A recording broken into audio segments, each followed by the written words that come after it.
Good morning. I'm Jasmine Anderson, only in Newsday. Disturbing new details in the torture killing of a man in East Quogue. In a video, Jeremy Allen allegedly told detectives he woke up to blood everywhere in his house. That's what prosecutors say he beat and stabbed his friend Christopher Hahn in 2024. The video was played at a hearing this week to determine whether Allen's statements will be admissible at his January trial.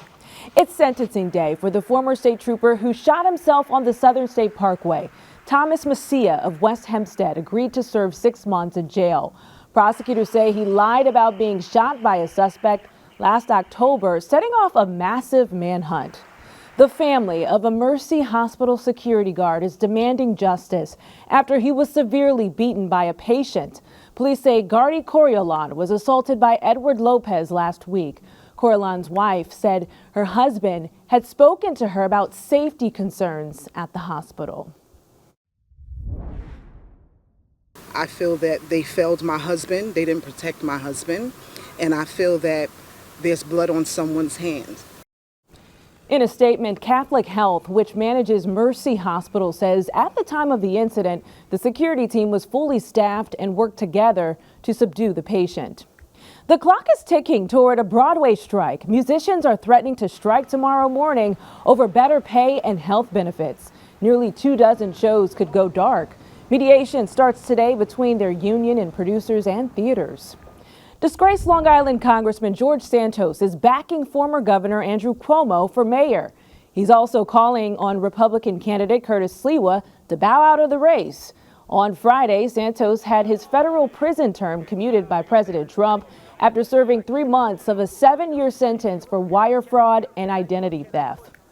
Taking a look at your Wednesday weather, we're tracking rain to start your day, so please be careful on the roads. We'll see showers and a possible thunderstorm early. It eventually clears and temps will reach the mid-60s. Wet weather moves out after today, so get ready for it. The rest of the week and the weekend are dry but cool. The work week starts with temps in the 50s. That's a look at your 7-day forecast.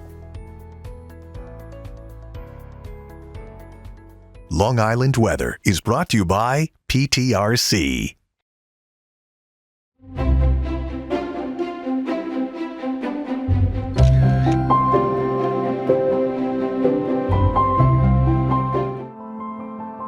He is still the most prolific serial killer in New York State history. June 28, 1993. Joel Rifkin, seen in these Newsday photos, leads state police on a 20-minute chase before crashing. And that's when they discover why he was running. A body found in the back of the truck. The first of what turned out to be at least 17 victims. Former Newsday reporter Andrew Smith followed the case from day one. State police took him back to the barracks. They wanted to know, had you done anything like this before? And he said, if you give me a pen and a map and a calendar, he would lay out everything that he did. Rifkin was 34 years old when he was arrested and lived in this house on Garden Street in East Meadow. Authorities say some of his victims were killed and dismembered here. Years after Rifkin's conviction, Smith reached out to him and spent a day interviewing him in prison. There was nothing menacing about him at all. And in fact, I mentioned to him that you're not what most people think, and he made the comment, that's part of why I got away with it. Rifkin led police to his victims' remains, many of which were said to be sex workers. The case mirrors the charges against Rex Heuermann of Massapequa Park, the accused Gilgo Beach killer. Others have targeted the same, including Robert Schulman. As many victims as they amassed, they did not come close to the number of people that Rifkin killed. Smith says Rifkin continued to write to him after they met, even sending him an annual Christmas card. He wasn't anyone that you would look at twice about or be suspicious about. Rifkin is 66 years old and will spend the rest of his life in prison. We wrote to him, but have not received a response. Reporting for Newsday TV, I'm Macy Egland. See more exclusive Picture This segments on Newsday.com. Click Get More below the Newsday TV video box. First in Newsday, concerned parents want the state comptroller to investigate the finances of the South Country School District. Officials recently announced the district's expenses exceeded what was budgeted for last year. Newsday's education reporter Darwin Yanis tells us what happens next. Just last month, school officials from South Country came out and they said that they overspent, that they incurred costs that weren't budgeted for last school year. So that caused a lot of concern among parents who came out and are asking the state comptroller's office to conduct this full independent investigation of the district's finances. The state comptroller's office told us that they're reviewing the request. One of the main things that the community members want is to know how much was this school district over in expenses. You know, that number has been clear for a little while, but school officials told us on Monday that at a board meeting on Wednesday, they will make an announcement on the amount that the school was over. Read more about this story on Newsday.com and click Get More below the Newsday TV video box.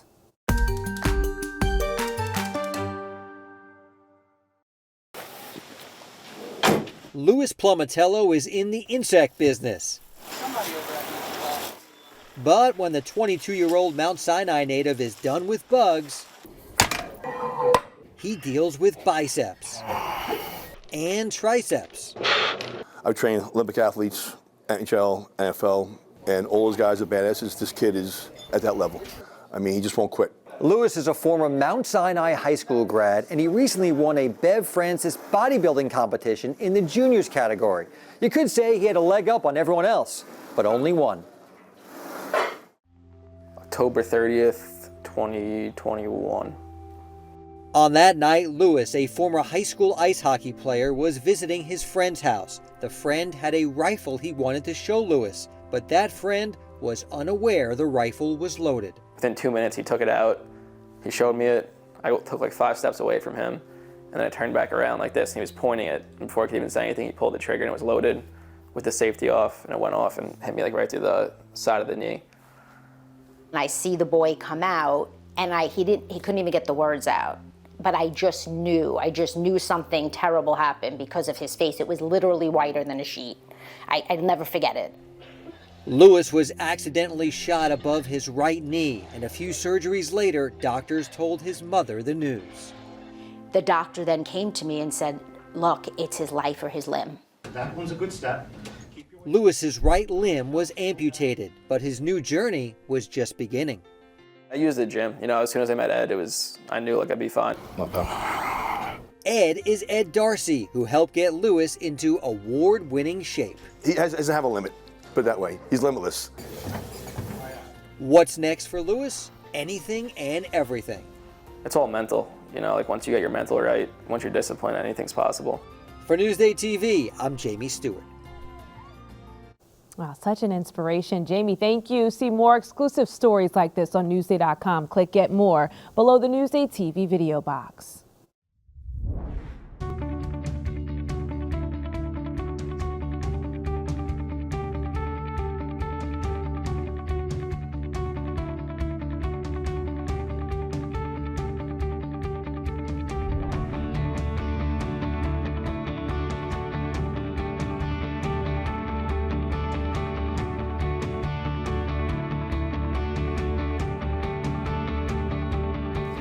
See more on these stories on Newsday.com and watch us streaming anytime on Local Now, YouTube, and the other services you see here. I'm Jasmine Anderson. Have a wonderful Wednesday. More local news coming up.